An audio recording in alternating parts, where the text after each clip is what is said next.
Hello everyone! My name is Ezgi Okatan and you are watching my new assignment for the Introduction to Educational Sciences course held by Mustafa Özcan. In the MEF University. So, we will be talking about the future of education. And our first question is, what are the possible similarities between current education and education in the future? We are going to give some examples and we will briefly explain about it. So, if we think about future of education itself, what are the keywords? What we firstly think about?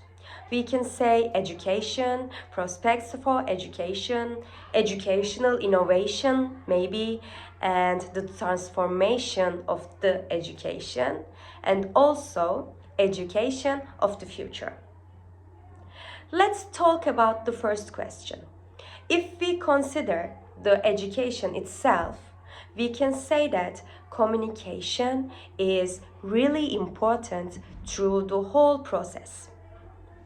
Education, no matter the future or present, it is student-oriented. And one similarity between current education and the future education is communication. Students, they learn through communication. No matter is it face-to-face or online, because the process is still the same. They're still communicating with their classmates or with their instructors. They learn through communication. And also, it is the same for the current education and the future education. The aspects are the same. The children, they learn through asking questions, doing scientific experiments, observing, comparing, and solving problems, and also considering multiple perspectives. These things, they will stay the same even in the future. During the learning process, most concepts will remain the same, but their content will evolve. It is going to change. It is going to develop, but the base, it is going to stay the same, because through the process, children and students, they need same things to learn. They need to observe, they need to search, they need to do research, they need to analyze. They should do this kind of stuff. So it is the same, even in the current education and even in the future education. Question. So, what are the possible differences between current education and education in the future? We are going to give 3 examples for that. So, let's start with the first one. Individual learning. What is it? With the technology and with the online courses, right now, individual learning is a thing. And I think it is really helpful because everybody's learning differently. Maybe I need less time than you do, or I need way much more time than you to learn, or you can read faster, I can read maybe slower. Maybe everybody's different, so learning is individual. And with online classes, it's easier to watch it and maybe listen to it, maybe make it slower. You can find information anywhere, anytime, whenever you want, and wherever you want. I think it's the best thing ever happened in lessons. Nothing can be better than this, because everybody needs time, everybody has their own priorities. Sometimes it can be hard to follow a course, and this way people can do whatever they want. So it's a good thing. And if we give another example, we can say that technology support. with the development of the technology, we can use limitless materials in our lessons. It's way much different than before. It's way much different than the current education, because we can use audios, we can use videos, we can use visuals, even we can use some simulations to make it real, to show some ancient cities, or like some monument parks, some animals from like many years ago. We can show even like dinosaurs or mammals to the students, and it's a really good opportunity. We can use technology in our lessons as much as we want. It's limitless opportunities, so it's really good. And another thing is global and cultural awareness.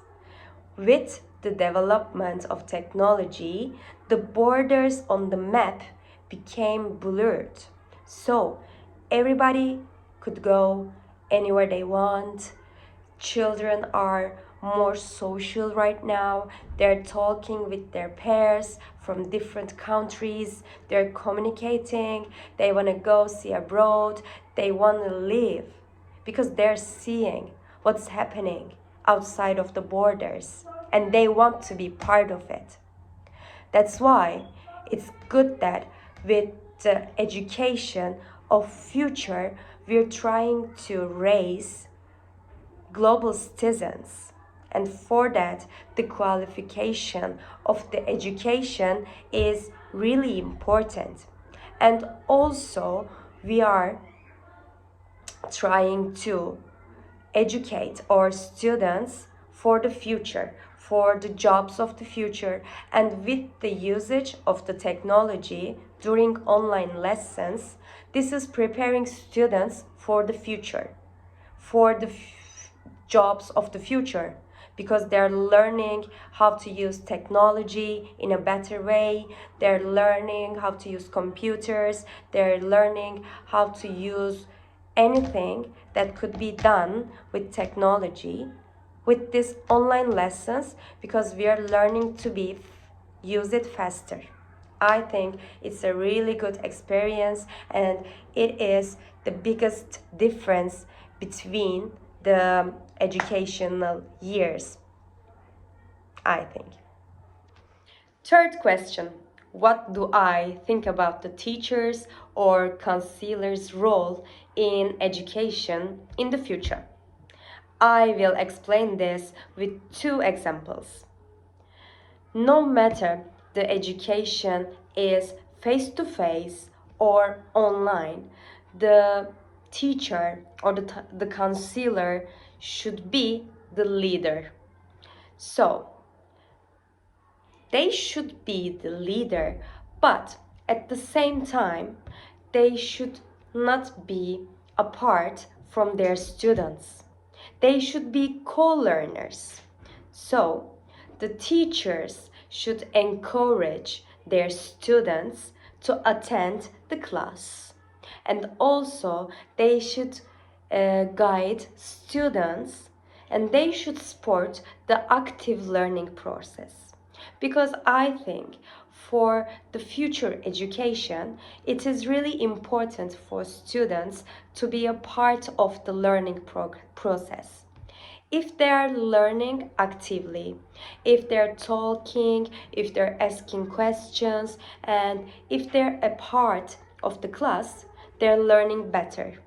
If they're just watching from a screen, if the teacher or the counselor is the only one who is talking, yes, just as I said before, if the student is not a part of the class, then they will get bored. They're not going to follow the course from beginning to the end, and they will just going to lose their attention, because the time of the focus process of students, it is really short right now due to technology or like due to social media. Even we cannot focus more than some minutes. That's why we should participate, like students should participate for learning better. And what's the role of the teacher in this process? They should motivate their students. In the future, if they're not seeing physically, if they're not physically seeing the students, they should try to make a relationship between them. At least in the beginning of the classes, they can have a little chit chat, they can talk with their students. In this way, they can build stronger relationships and their students can feel more attached to the class. They feel more responsible for their teacher, and this way they try to more participate, they try to do their homeworks. That's how you do it. You have to create strong bonds with your student. That's the role of teachers. Question 4. Which problems will continue to be seen in education in the future? Give at least one problem. So, if we consider this question, I think the biggest problem of the education of future is anti-socializing. Like, students are not spending as much as time together like they used to do.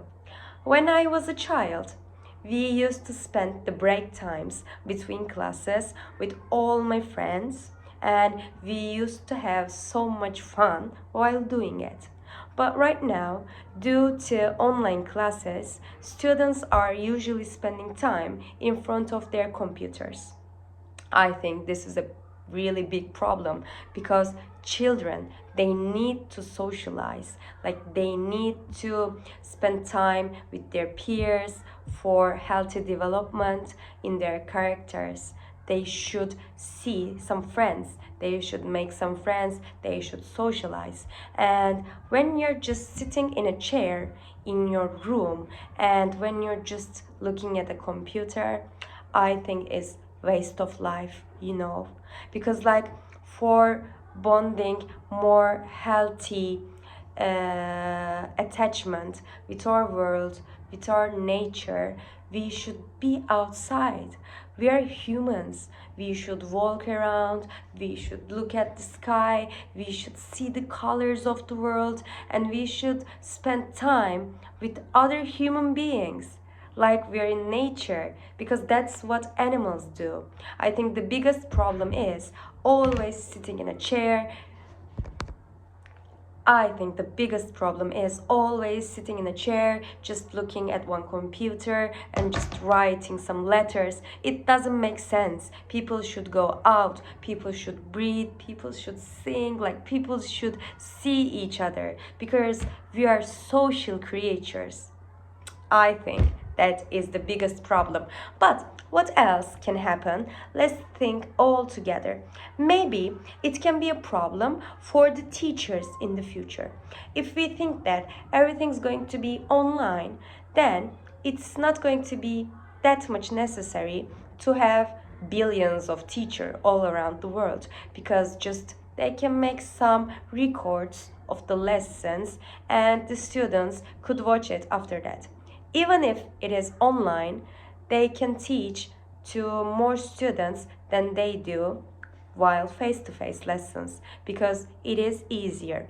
I think this can be a problem for the job teaching because it can be way much more teachers than it's needed. I think this is a problem. Just as it's told in the article, we can say that when something was true in a specific moment, it doesn't mean that it has to be true right now. So, what we used to think as truth in the past is way much different right now. Just like education, it is changing in time. In the past, it was different. Like in the middle century, people were believing way much more different things. But right now, our normal is way much different than that. So, education is changing. Just it's told in the article, and I have to say the name of my article also. It's Nothing is New, but Everything Has Changed. A Viewpoint on the Future School. It's written by Antonio Nova and Yara Alvim in 2020. So I just want to thank you guys for listening to my presentation. I hope it was fun to watch and I hope it was fun to listen because I really like to talk. See you guys in another assignment. Bye bye.